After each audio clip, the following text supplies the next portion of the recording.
banking plenty on the AI boom and on bringing manufacturing back to America to build its economic growth.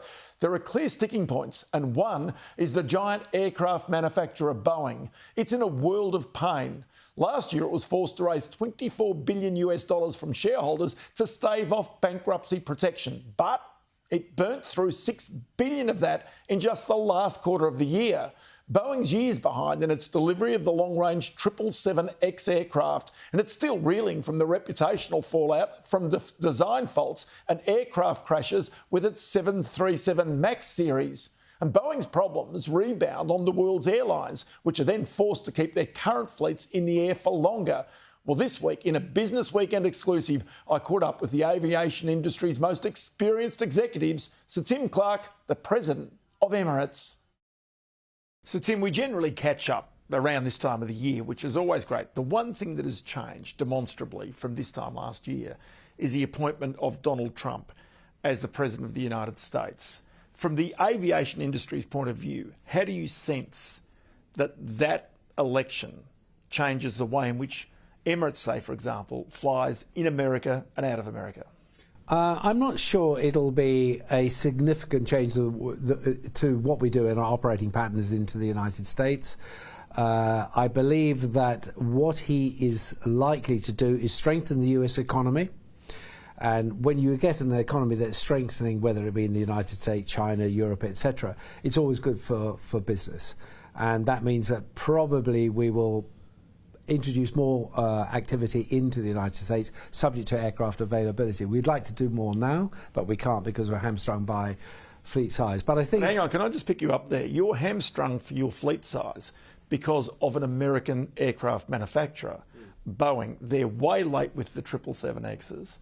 And so as a result, is that something that Donald Trump can fix for aircraft companies or airlines such as yours? I think in the administration there will be a concentration on getting the American companies to do the right thing by America. That's clearly in his mantra and everything he says.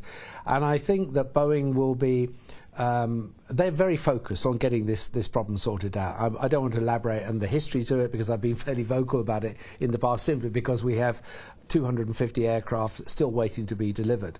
But I think if they don't perform as well as they should be doing, then I think the administration might be looking at them a little bit more closely to ensure that that Boeing restores itself to being the largest exporter of American products in the American economy, and it restores itself to the quality control issues that they currently face, so they get back to quality produced aircraft, well designed aircraft which have great durability in the fleets of the companies that buy them.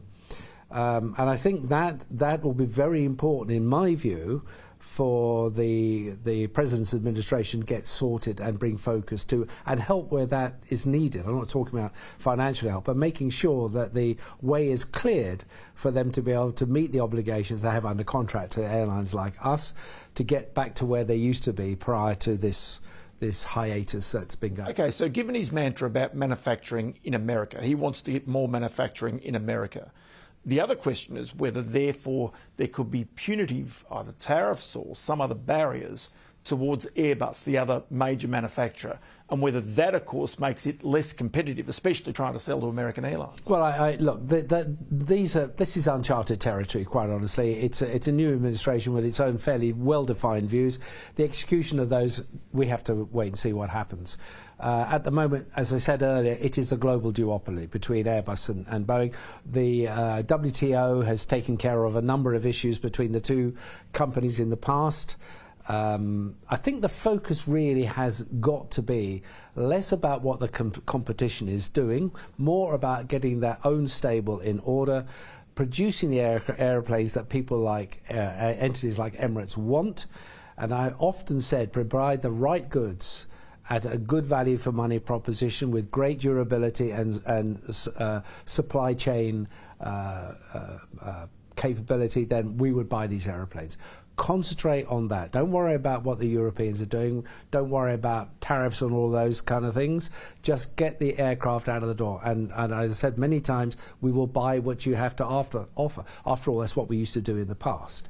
And our confidence in that company back in the early part of the first decade, when we basically designed the new 777 with the Boeing teams, placed the order that we said we would do, it was in the belief that they would be able to deliver these high-quality aircraft like the 777-300. So how far are they behind now?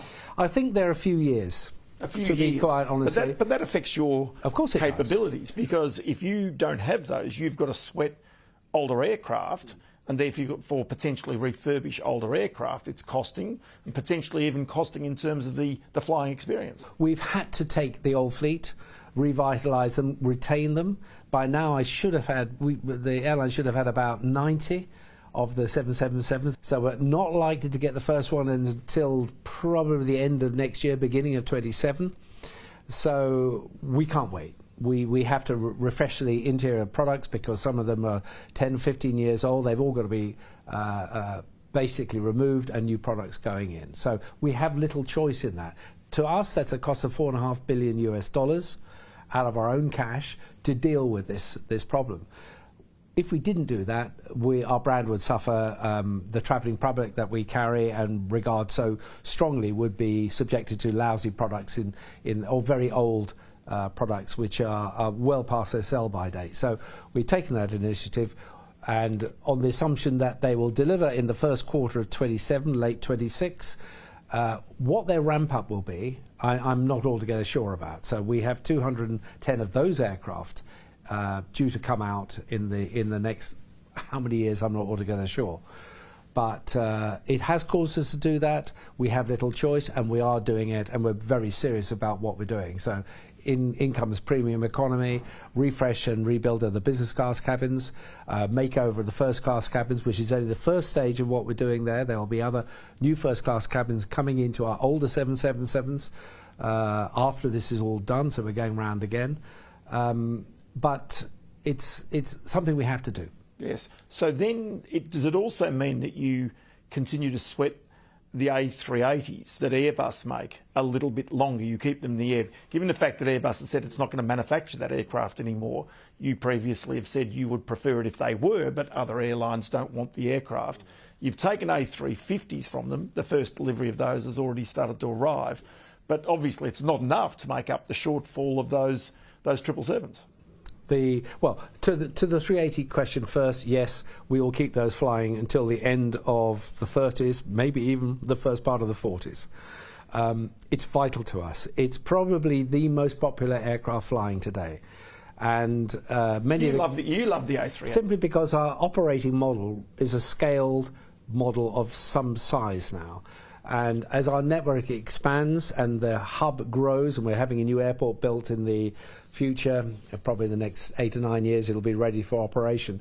The 380 and an aircraft that size is vital to what we do. Question is what happens after that. But it remains, and many of the carriers that said, worst mistake they've ever made, this is a lousy aircraft, they're all flying them seriously hard now, sweating the assets.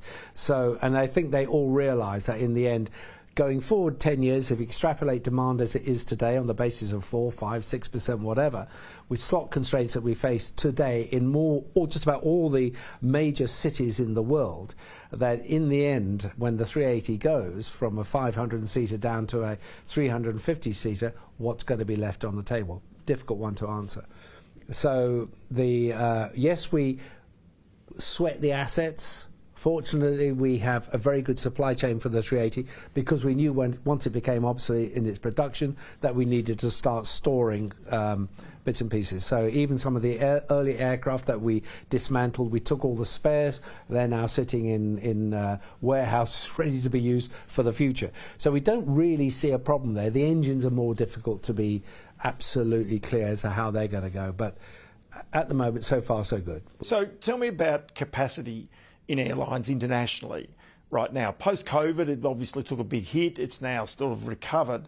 The question is whether there is that same demand for flying internationally as there had been pre-COVID, and whether really the problems that you've got with Boeing in particular really mean that you cannot fulfil the demand that's actually coming from the... Well, I can safely say that the demand for travel internationally, long haul, medium long haul, well exceeds the demand that we had prior to COVID. So that's something that people really need to think about. Whether or not it was a COVID effect, that it was a catalyst to unleash these new segments that are coming to market, the quantums that have seriously increased in our shoulder months, we're now full, etc. I don't think Emirates is alone. But because we were one of the first movers to activate our fleet in the middle of COVID, in the belief that it would come bouncing back, as it did, but even we were caught short about the strength of demand in all the segments and in all the routes that we're flying to. So Tim Clark, it is always great to catch up with you, get these insights into the aviation world, and many thanks for your time today. You're welcome. Thank you.